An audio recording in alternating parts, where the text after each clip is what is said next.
Oke, kembali lagi di B-Channel. Kali ini kita akan mereview Mazda Biante. Yang ini udah versi Skyactiv. Skyactiv ini grillnya lebih besar karena di Jepang ini basisnya dari Biante Grand's, tipe Grand's yang dijadikan varian Skyactiv di Indonesia. Dia headlamp sudah proyektor dan sudah HID walaupun belum LED. Ada fog lamp di bawahnya dengan list chrome. Nah, cuma dia mesin Skyactiv-nya kompresi rasionya tidak setinggi mesin Skyactiv-nya CX-5. Kalau CX-5 dia 13:1, ini 12:1. Tapi tetap requirement-nya sama, minimum Pertamax. Dan ini juga dia 2000 cc. Tenaganya 151 PS dan 190 Nm. Ini dia rapi, sudah dicat warna bodi di ruang mesin. Begitupun untuk kap mesin. Sudah ada perdam dan sudah dicat warna bodi.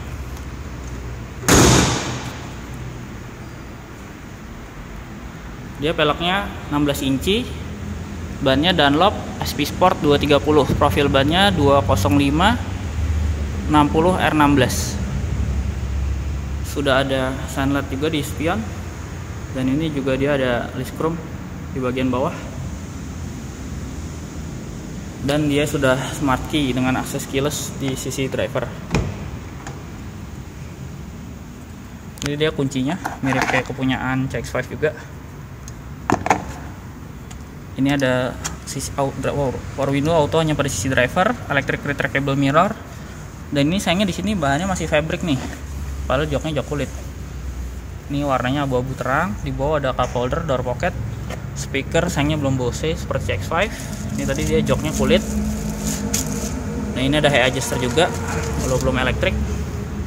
Di sini untuk pengaturan untuk elektrik sliding doornya sisi kanan, sisi kiri. Ini untuk menonaktifkan electric sliding doornya, traction control dan i-stop.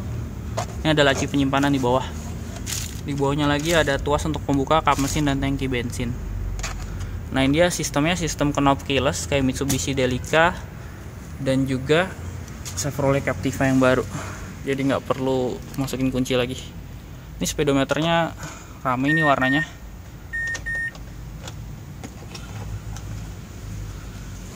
Terus di sini tengahnya ada tombol hazard.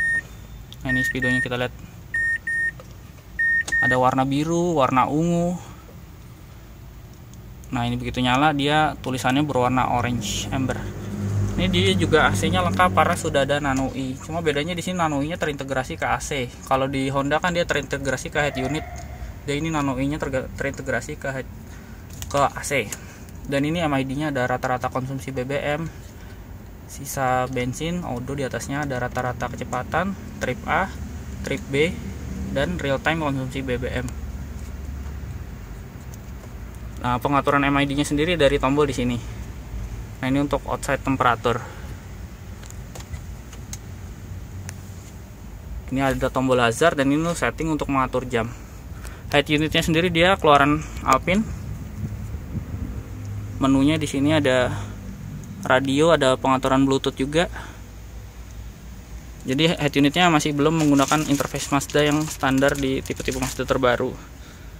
Ini untuk pengaturan AC-nya dia ada heater, juga auto climate juga untuk menonaktifkan AC di belakang, dan lengkap front defogger dan rear defogger. Dia transmisi uniknya dia seperti Mazda 6 yang lama. Jadi pedal shiftnya di dua sisi lengkap untuk menaikkan dan menurunkan. Sisi kiri dan sisi kanan ada untuk menaikkan dan menurunkan. Malah CX-5 dia belum ada pedal shift, cuma dia dijual aksesorisnya sih. Dia belum ada cruise control, baru ada audio steering switch. Airbags di sisi driver. Dan ini pengaturan setirnya dia tilt dan teleskopik. Di bawah sini ada tiket holder, card holder. Dan di bawahnya ini ada socket lighter. Untuk mencharge gadget, ada laci penyimpanan juga. Dan ini dia wall throw cabin. Jadi ini nggak ada apa-apa di tengah. Jadi bisa, kalau kita punya anak kecil yang biasa hobi mondar-mandir di mobil, dia fleksibel bisa jalan-jalan ke tengah. Dan ini ada armrest di kedua sisi, baik driver maupun penumpang depan. Ini tadi ada hand grip untuk naik penumpang tengah, seatbelt head adjuster, hand grip juga mode retract. Dan ini ada sun visor dengan vanity mirror, walaupun belum ada lampunya. Nah yang unik di lampu bacanya nih, ini kayak kristal gini modelnya, kan biasanya lampu buram biasa dia udah model kristal gini, tapi sayangnya masih belum LED, masih bohlam biasa. Ini juga tapi sudah model kristal. Di sun visor sisi driver juga ada vanity mirror, tapi sayangnya belum ada lampunya. Spion tengah, day night view. Kita lihat ke belakang. Jadi kalau Nissan Serena itu ada tombol untuk mengakses pembuka pintu secara elektrik dari sini. Ini mesti ditarik tuasnya. Nah itu baru pintunya terbuka secara elektris. Ini kursi, mulai kursi baris ketiga. Baris ketiga ini pelipatannya kayak gini. Jadi bukan dilipat ke depan, tapi dia dudukannya di keatasin, diangkat ke atas. Jadi kalau mau difungsikan sebagai kursi, ini dikebawahin. Nah ini jadi kursi. Kita coba dulu di baris kedua. Ini juga mekanisme untuk naik baris ketiganya, dia model sliding gini, kayak Honda Odyssey juga gini, kayak Honda Stream. Jadi kalau dia duduk di baris kedua, ini hampir mirip fleksibelnya kayak Nissan Serena, karena dia pengaturan slidingnya jauh. Ini saya paling mundur, lega banget nih kalau saya mundurin sampai segini, dan juga bisa maju. Ini tadi ada seat back pocket di belakang kursi penumpang depan, ada hook juga di sini untuk cantelan barang. Di belakang kursi driver juga ada seat back pocket, dan di atas ini ada roof monitor. Bagusnya juga dia pakai keluaran Alpine, sama kayak head unitnya. Dia pakai yang keluaran Alpine. Nah ini roof monitornya. Ada lampu baca, walaupun belum ada panoramic atau sunroof seperti kepunyaan Serena. Dia AC juga di tiap row. Hand grip model adjustable, ada hooknya. Di belakang juga ada kisi AC-nya, hand grip sama model adjustable. Dan hebatnya di sini penumpang baris kedua tetap dapat seatbelt dengan high adjuster. Ini tadi headrestnya ada di tiap kursi baris kedua, jadi penumpang tengah juga dapat, cuma model terpisah nih, kayak Grand New Avanza. Jadi harus disamakan posisi recliningnya, baru headrestnya bisa berfungsi maksimal. Dan ini kayak Serena, jadi dia bisa selain bisa sliding maju mundur, ini kan bingung nih kalau ke belakangnya biar jadi wall through cabin, dia bisa juga digeser ke kiri kanan nih. Nah ini saya geser ke kanan. Nah ini kan masih sempit. Nah yang sisi kiri juga saya bisa geser ke kiri. Nah udah jadi dia wall through cabin dari posisi paling depan sampai ke baris ketiga. Kita coba duduk di baris ketiga.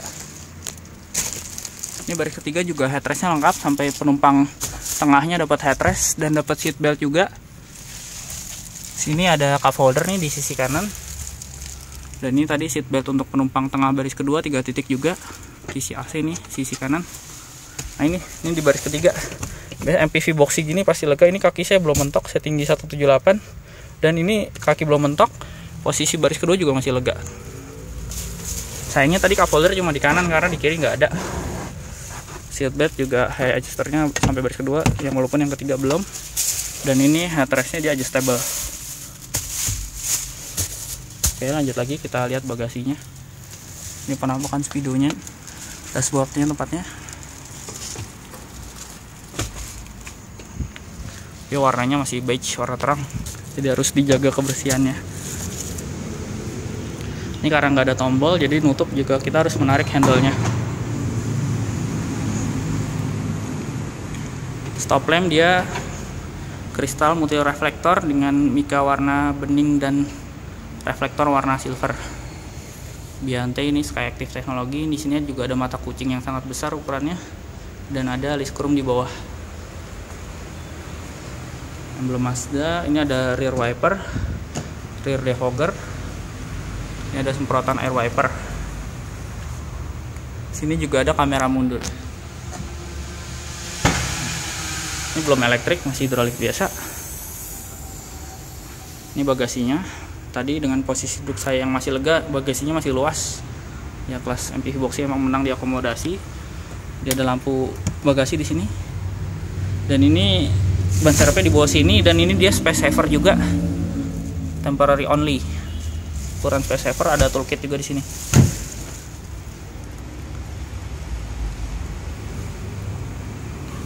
Masih hidrolik. Ini desain keseluruhan dari belakang. Saya mesti agak mundur karena ini kameranya emang setting indiptur, jadi kalau over alter gini mesti mundur jauh.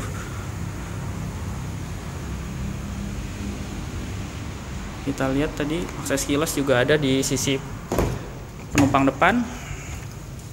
Tadi lacinya ada di atas juga. Nah, di sini juga ada soket untuk konektor ke iPod dan juga USB dan aux.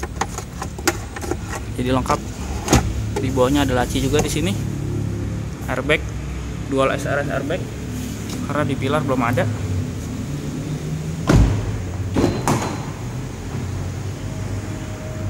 Dan tadi di pintu baris kedua dia tetap bisa dibuka penuh, power window, nggak seperti Evalia yang seperti jendela loket.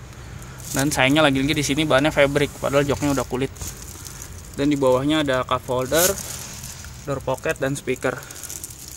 Walaupun sayangnya tipe Biante ini speakernya belum Bose. Untungnya head unitnya dan roof monitornya keluaran Alpine yang memang sudah terkenal. Di baris kedua juga dia sudah ada armrest. Walaupun di tengahnya belum ada armrest karena tadi sistemnya dia bisa disambungkan dan bisa dibuat menjauh.